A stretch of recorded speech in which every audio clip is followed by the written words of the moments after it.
Biochemic के student थे हैदराबाद के बायोकेमिकल के स्टूडेंट में, जब बायोकेमिकल के स्टूडेंट ने हैदराबाद में अपनी पढ़ाई पूरी करी तो हैदराबाद के मेयर को एक चिंता हुई कि हमारे यहाँ जो सीवर की पाइपलाइन है, वो सीवर की जो पाइपलाइन है बहुत ज़्यादा होती है, उससे मटेरियल जो है वो एवरीडे बहुत ज़्यादा प्रोड्यूस होता है।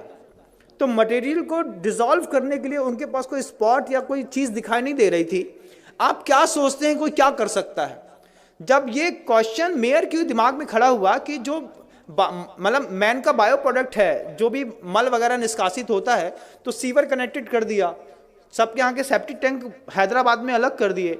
अब कनेक्टिविटी बना करके सीवर की पाइपलाइन से पूरे हैदराबाद का जो मल है वो एक जगह पर स्टोर होता था, तो उसको खत्म करने के लिए क्या दिमाग कोई चलाएगा? तो बायोकेमिकल के स्टूडेंट ने उसमें लिक्विड क्लोरीन डाल करके उस पीले को व्हाइट कर दिया, और पीले को व्हाइट करने के बाद उसमें से उसकी स्मेल गायब कर दी।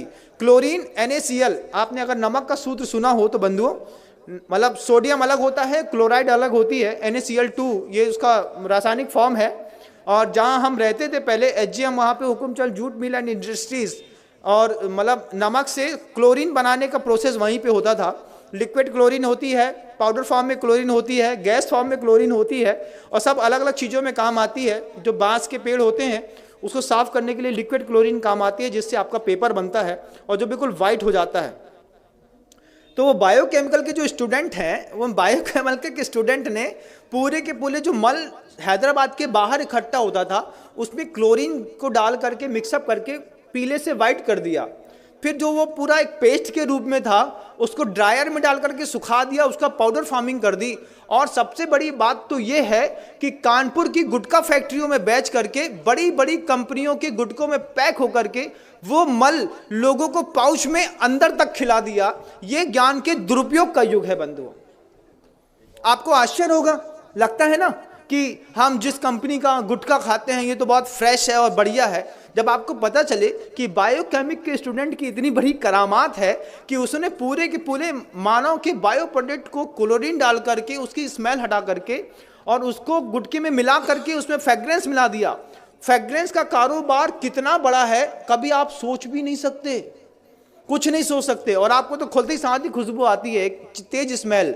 आप किसी भी कंपनी के गुटके को 5 मिनट के लिए एक पानी में डाल दीजिए, थोड़ी देर उसको हाथ से मसल के देखिए, फिर आपको पता चलेगा, जब इसकी स्मेल हट जाएगी फिर उसको खा के देखिए, तब पता चलेगा कि हम अपने मुंह में क्या खाते हैं। उसमें चूना और कांच दोनों मिलाया जाता है कि कांच से बारीक कांच का पाउडर रहता है जिससे आपकी जबान थोड़ी सी कटती है, और चूना उसके ऊपर लगता है तो आपको थोड़ी सरसराहट सी होती है। इसके चक्कर में आप बार बार माउथ फ्रेशनर के रूप में ऐसे पाउच के प्रोडक्ट खाते हैं।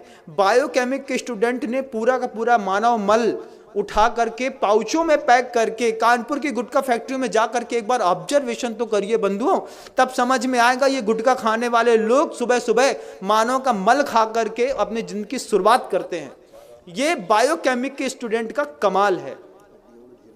हड्डियों का ढेर मिलता है, दुनिया भर की चीजें मिलती हैं। स्मॉल स्केल इंडस्ट्रीज, 3 शब्द याद रखिएगा।